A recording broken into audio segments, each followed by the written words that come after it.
Bart episode, like your Bart episode, and you steel man the entire time, the conventional, like, you know. He got very frustrated that I was doing that. He did, but I mean, you had to do it. You have to. You have to. And I came out of that being like, I'm kind of on the fence. Like, I invest in space stuff, and like I have a lot of friends in that world, and like they are adamant that we went to the moon. There's supposedly like, lunar imagery that, of the landing site, the Apollo landing site.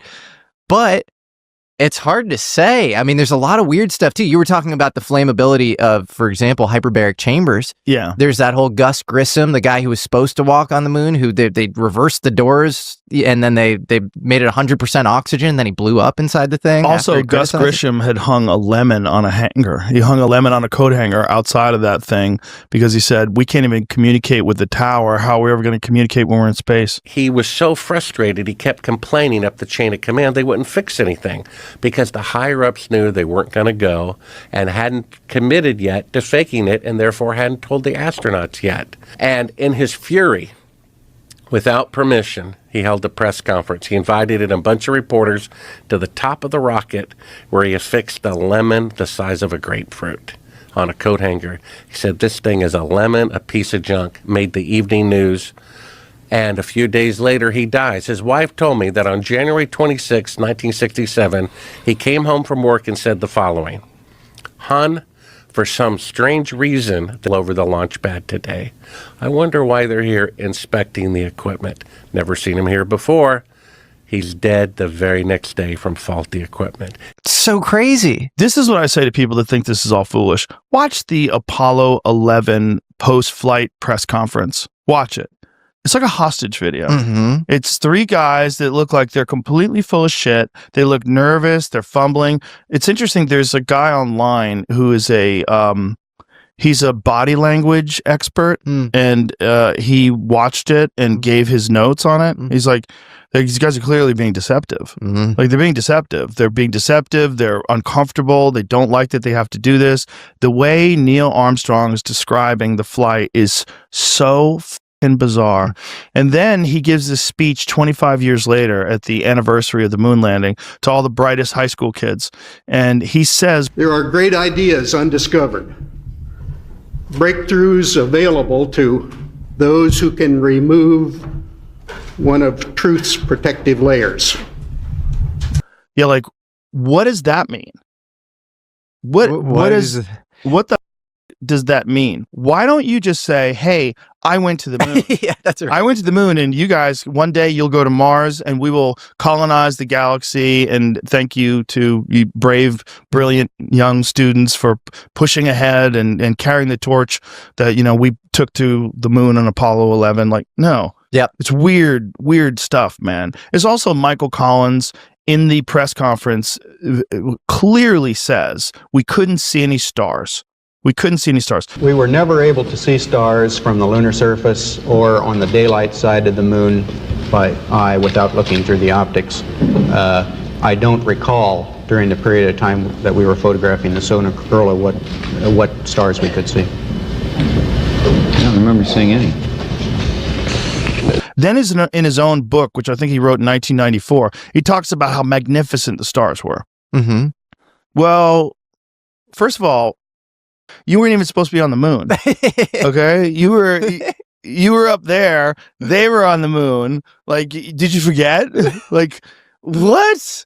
I don't recall seeing any stars. Well, you're in the thing. Did you remember the script? You're in the thing. You're not on the ground. The intersecting shadows, people like to try to dismiss them. They say, oh, well, it could be because of the topography, and it could also be more than one light source, and that's more likely. When you got a shadow going like this and a shadow going like that, well, we know we went to the moon, so let's come up with another explanation. Let's not assume we went to the moon, and let's look at that and say, is that the sun, or is that multiple light sources at close range? It seems like there's a hot spot. It seems like there's multiple light sources at close range. And then there's videos that clearly show some sort of a reflection of wires when they're bouncing around on the moon's surface. If you speed it up, it looks preposterous because it looks like they're just in slow-mo.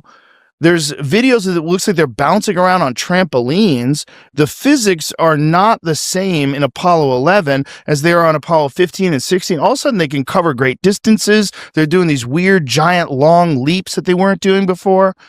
The whole thing's weird. It's really also weird. during a time where they were completely full of shit about everything. You had 3 networks. They lied about the Gulf of Tonkin incident that led us into Vietnam. They lied about who killed JFK. They lied about everything. MK Ultra. Everything.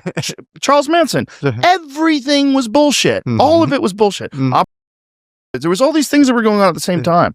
So it's like they were more than accustomed to lying. Why would they tell the truth and nothing but the truth about this one thing? And the Gemini 15 photo, I think, as you pointed out, is verifiably fake. Yes. So we know that they did fake. Explain what that photo was. Do you want to explain it? Well, it's Michael Collins, and it's Michael Collins purportedly doing a spacewalk, but really it was a training mission where they had him strapped in these harnesses, and they just blacked out the background and pretended he was in space. And we know that. Yeah, that's a fact. Yes. So we know they were lying. We also know, I don't know if you watched my episode with Bart, but Bart has this footage of where they're running images of the Apollo photographs through AI to detect whether or not they've been manipulated. Play the clip, D27, where Putin was at this conference, the AI conference of 2 years ago in Moscow.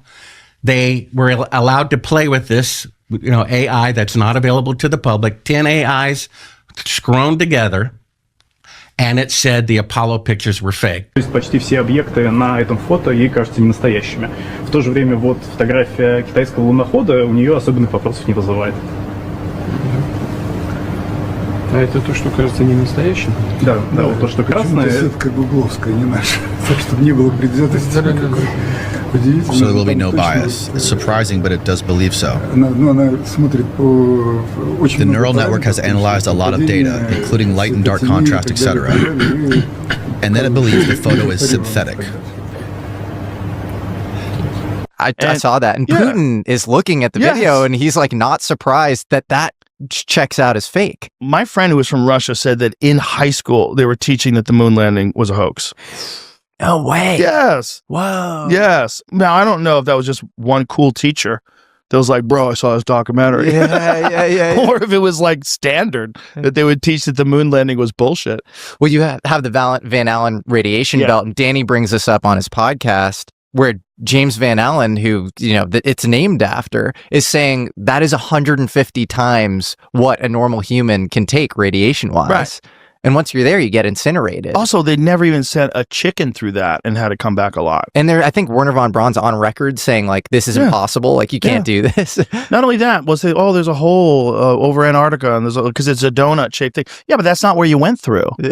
If you follow the path. Also, all the telemetry data was destroyed, which is crazy. That's the exact telemetry, the distance between the module and the rocket and the Earth, and at every stage of the mission. All that's destroyed. The original footage is destroyed. We have copies. Well, it's all we have is copies. So you can't tell, like, this is clearly manipulated. This is they monkeyed around with these images. So it's like there's so much of it that leads you to think that it's a hoax. And then there's also the big one. The big one is, name one other thing from 1969 that's not cheaper, easier, and faster to reproduce today. That's right. One, moon travel, space travel. That's the only one. It's the only one. Yeah. It's the only one. Yeah. Well, and what's crazy is if you look at Starship, which is 5,000 metric tons, so it's 2 times the size of the Saturn V rocket. It has to go to low Earth orbit. It burns up 9/10 of its fuel tank just to get there. And then another one has to go up, do butt-to-butt refueling with it. You have to do that 10 times before you get a full Starship, and then that thing will go to the moon. Yeah. That's crazy. It's crazy. And we're just experimenting with this now. Like we have issues. I think we just upgraded the amount of Raptor engines on Starships. Yeah.